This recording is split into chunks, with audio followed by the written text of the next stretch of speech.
I thought that everything was over. मेरा exam जो सबसे टफ वाला सेशन में गया है, so I was clear that I am going to take a gap year.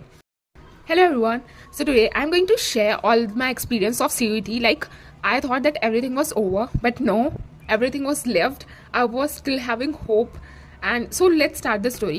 Actually, जब मैंने CUET का एग्जाम दिया था, that time my mom said that you are not going to go to Delhi University. Okay, so I thought that जब मुझे Delhi University नहीं जाना है, then why should I give 5 exams? I will just select 3 subjects. So what I selected was history, GAT and one more English, because I thought that English is a language subject and which is mostly compulsory in all the universities. So I selected it. And then I gave my exam and I came after giving my exam and I was very sad that no, my exam was not good at all. I was thinking that I need to prepare for second attempt. Like I will take 1 year gap and then I will prepare for next year, because I'm not going to take any admission in a private university or something. So I was clear that I'm going to take a gap year. सो मेरा आता है answer key. In I was actually on a trip जब मेरा आता है answer की. सो वहाँ पर मेरा आंसर की आता है and there I saw all my number. So वहाँ पे मेरे अच्छे खासे नंबर थे, बट स्टिल थोड़ा सा निराशाजनक वाले नंबर थे मेरे. उतने नहीं, लेकिन हल्का सा मेरे को लग रहा था कि नहीं होगा मेरा तो, नहीं होगा मेरा तो. एंड देन फिर मुझे नहीं पता था कि हमारे एग्जाम में नॉर्मलाइजेशन है. एंड गेस वॉट, मेरे को तो लगता था कि मेरा एग्जाम जो सबसे टफ वाला सेशन में गया है, लेकिन जब नॉर्मलाइजेशन हुआ तो मेरे हिस्ट्री में 170 नंबर थे. 170 से मुझे गिरा करके 130 पे पहुंचा दिया गया. मेरे को दिल का दौरा पड़ गया. अब तो मेरा हो गया ख़त्म काम, अब मेरे से कुछ नहीं हो सकता है, अब मेरे को कोई यूनिवर्सिटी नहीं अलॉट की जाएगी. फिर मेरा GAT में भी वही सेम सिचुएशन था. मेरे को 80 आए थे, मेरे को 70 पे पहुंचा दिया गया. इंग्लिश में मेरे को 130 आए थे, 114 पे पहुंचा दिया गया. मतलब मेरे टाइम वाले सारे के सारे एग्जाम टफ थे, जो मेरे सारे नंबर घटा दिए गए. एंड गेस व्हाट, मेरी एक और फ्रेंड थी, उसने भी दिया था एंड उसके नंबर बढ़ गए. उसके नंबर मेरे इतने आ गए, मैं टेंशन में, भाई मेरे तो नंबर चले गए, मेरा नहीं होने वाला अब कहीं पर भी. पहले से ही मैं एकदम से डीमोटिवेटेड थी, और वो देखने के बाद ख़त्म, मेरा कुछ बचा हुआ नहीं था.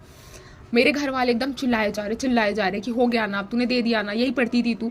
एंड आई वॉज लाइक भाई मैं क्या करूँ, मेरे पास कोई ऑप्शन ही नहीं बचा. 1 साल का गैप है मेरे अंदर. मैंने तो बहुत सारा टेंशन होने लग गया. मेरे सारे फ्रेंड्स एडमिशन ले रहे थे, लाइक वो लोग स्टेट यूनिवर्सिटीज़ में एडमिशन ले रहे थे. एक और फ्रेंड थी, उसने भी दिया था, पर उसने एडमिशन ही नहीं किया, उसने रजिस्ट्रेशन ही नहीं किया. पता नहीं उसको क्या हो गया, उसने रजिस्ट्रेशन नहीं किया, उसे लगा कि नहीं होगा उसका, सो उसने रजिस्ट्रेशन नहीं किया. एंड मैंने क्या किया कि मैंने रजिस्ट्रेशन किया. उससे मतलब मेरे को उसके नंबर एग्जैक्ट पता नहीं है, बिकॉज उसने ऐसे क्लियर नहीं बताया मेरे को कि उसको कितने क्या नंबर आए. बट फिर मैंने फॉर्म भर दिया, मैंने मतलब रजिस्ट्रेशन कर दिया. मैंने रजिस्ट्रेशन किया 5-6 यूनिवर्सिटीज़ में कर दिया था, लाइक गुरु घासीदास में, बिलासपुर यूनिवर्सिटी, फिर डॉक्टर हरि सिंह गौर विश्वविद्यालय, and the next one was Allahabad University, फिर Central University of South Bihar, and my dream university Hemwati Nandan. So actually what happened over here was my mom dream university was Central University of South Bihar, because actually this university is very close to me. It's just 15 to 16 kilometers from my house, and I want to go to Hemwati Nandan University because it was situated in mountains and I am a mountain lover, so I wanted to go to that place. कि मैं तो अपने 4 साल बिताने वाली हूँ भाई पहाड़ों में रह करके. मेरे को ऐसे ही पहाड़ में रहना, मेरे को हॉस्टल ही मिल जाए पहाड़ में. मैं extra talented. And then what happened, पहले तो था नहीं उम्मीद कि हो जाएगा नहीं होगा, हो जाएगा नहीं होगा. एंड देन सबसे पहले आता है डॉक्टर हरि सिंह गौर विश्वविद्यालय लखनऊ यूनिवर्सिटी का cut off. And think what, मेरा सिलेक्शन हो गया. आई वॉज सरप्राइज्ड, भाई कैसे हो गया मेरा selection.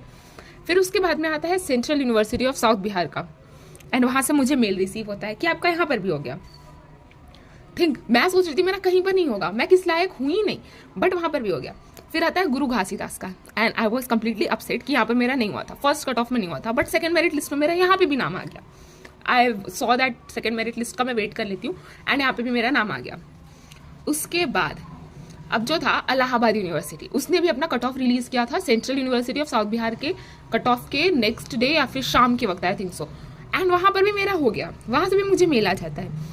And I was like हाँ, और हेमवती नंदन वहाँ पे भी मेरा एडमिशन हो गया. लाइक मैंने जहाँ भरा था मोस्ट ऑफ द प्लेसेस मेरा एडमिशन हो गया. मुश्किल से 1-2 प्लेसेस थे जहाँ पे नहीं हुआ था. And everyone was like second merit list में हो जाएगा तेरा, क्योंकि मैं हर जगह पे वेटिंग में शो कर रही थी, तो मेरा होने का चांस था. एंड माई पेरेंट्स, अब ये तो हो गया. उसके बाद हमारे घर पे तमाशा चालू. मैं बोल रही हूँ मेरे को हेमवती नंदन जाना है, मेरे पेरेंट्स बोल रहे तुम्हें CUS भी जाना है. एंड कन्फ्यूजन में मेरा हलवा पूरी दिमाग का हो गया था. बट फाइनली मैंने भी सोचा कि okay, central university of south Bihar is good, क्योंकि यहाँ पे BA MA in history honours करवाया जा रहा था. बट जो हेमवती नंदन था, लाइक माई ड्रीम यूनिवर्सिटी इन उत्तराखंड, वहाँ पर सिर्फ BA करवाया जा रहा था, वो भी कोई ऑनर्स के साथ नहीं, एकदम नॉर्मल BA करवाया जा रहा था. तो उसमें 3-4 सब्जेक्ट्स के साथ करवाया जा रहा था. सो आई थॉट दैट चलो बस पहाड़ नहीं देख सकते हैं, थोड़ा सा फ्यूचर भी देखना पड़ेगा, पहले फ्यूचर बना लेते हैं उसके बाद पहाड़ देख लेंगे. सो आई फाइनली डिसाइडेड दैट मेरे को यहाँ पे एडमिशन लेना है. सो अगर आप मुझे बताओ, मतलब अगर आप मुझसे पूछते हो कि तुम्हें कौन सा कॉलेज अलॉट किया गया, तो मुझे काफ़ी सारे कॉलेज अलॉट किए गए हैं. लाइक मेरे 5-6 कॉलेजेस में सिलेक्शन हो गया है. But I am going to take admission in CUSB because it is convenient for me and it is like more friendly for me because वहाँ पर मेरे एरिया में है. So of course it's nice for me. So I am going to take admission in central university of south Bihar. Okay, so मैं आपके साथ में ना हर एक अपडेट शेयर करते रहूँगी, like my first day of college and everything. So be there with me and enjoy my videos. Okay, bye.